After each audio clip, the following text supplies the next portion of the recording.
I'm Matt Rutter from Project Victory Gardens, and today I want to talk about an aquaponics system. We have a video already up with a 600-gallon aquaponics system that my wife did, but today we want to talk about how scalable the aquaponics system is. And so behind me I have a 30-gallon aquaponics system that we'll kind of walk through and talk about it and some tips for getting that thing going. We like aquaponics here at Project Victory Gardens because it's a soilless plant and fish ecosystem in which the plants clean the water for the fish and the fish provide nutrients for the plants. This happens because the fish waste, which is ammonia, reacts with the healthy bacteria in the water to create nitrates and nitrites. The fish use the nitrates, or the plants use the nitrates and nitrites for nutrients, pulling that out of the water and cleaning it for the fish. So the system design, we like the system design because it's a closed ecosystem in which the water flows from the fish tank through the grow beds and back into the fish tank. We like it because it's very scalable. I just told you we have a 600-gallon system out front in the greenhouse, and we have a 30-gallon system in here.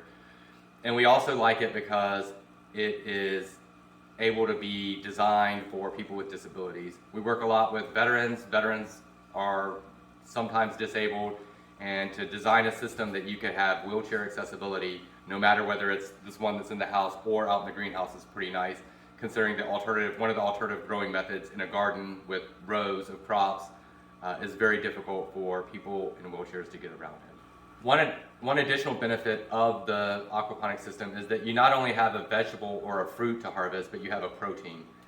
And while we don't eat the goldfish here in this system, the system out in our greenhouse, we do eat the brim out of it, and once we get the system honed in, we're going to actually order tilapia and raise tilapia. And we should be able to raise about 250 pounds of tilapia in a 275-gallon fish tank. And so it's just an additional source of income, an additional thing that you can offer from your farm. Let's talk about the setup of this system.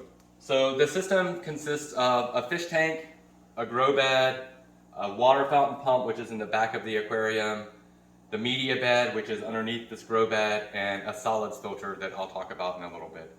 And so if you'll notice, the fish tank is just 30 gallons. In this back corner, I'm not sure if you can see it, but there's a water fountain pump back here in the back corner, and this tube pumps the water out of the aquarium into the grow bed.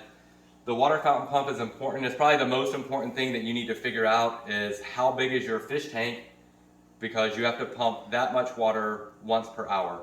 So this is 30 gallons. We need to pump about 30 gallons once an hour. The other one that we have is 275 gallons, so we have a bigger pump on that pumps about 325 gallons an hour. Once the water comes up into the grow bed, if you want to come over here, I'll show you this stuff. We have, the way the grow bed is set up for us, we have a piece of insulation from Home Depot that we cut holes in with an apple core, and we use this rock wool that you can get at Amazon or whatever.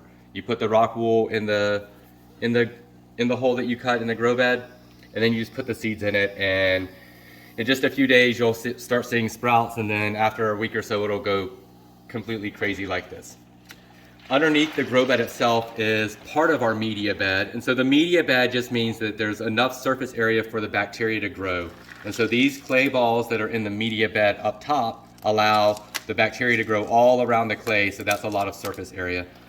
Another thing is down in the tank, the bacteria can grow from the rocks down there are a very big media bed, and any of the decorative stuff that we have also allows the bacteria to grow on it.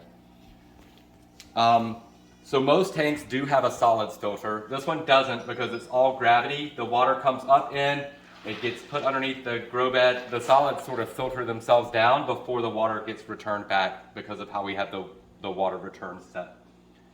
This just means that instead of pulling a filter and dumping the solids every little bit, we have to take this down, take it outside, spray it out. Not very often, once every month or once every 6 months. The last thing I would like to cover is the water. Probably the most important thing when you're getting started is your water and the quality of your water. If you live in the city or you are on county water or city water, that water has probably got chlorine and fluoride and other additives in it.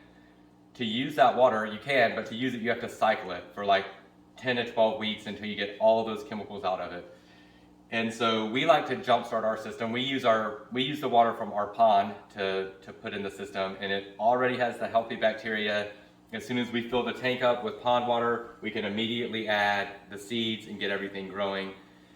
If you're living somewhere around you, there's probably a farmer that's got a pond that would be happy for you to come over there with some 5-gallon buckets and take some water out of their pond. The other type of water that you could use would be a well. If you have a well and you don't have a soft water filter or any of the other filters on there, anything that pulls stuff out of the water, if you just get it straight out of the well, then that would be fine. It won't take very long for that to cycle. It should have some bacteria in it. Or rainwater. If you collect rainwater and you have a rainwater bucket at the bottom of your drain on your gutters, you could use that water too. But the water is the most important because the thing that makes this system work is the bacteria. To get the bacteria, it's easy to start with it like we do with the pond. It's not too difficult to let the bacteria grow, but you just have to be patient and take time. So to recap, the most important things: water and water quality. Your waterfall pump needs to be able to process at least the fish tank capacity once an hour, and then making sure that you have plenty of media for that healthy bacteria to grow on.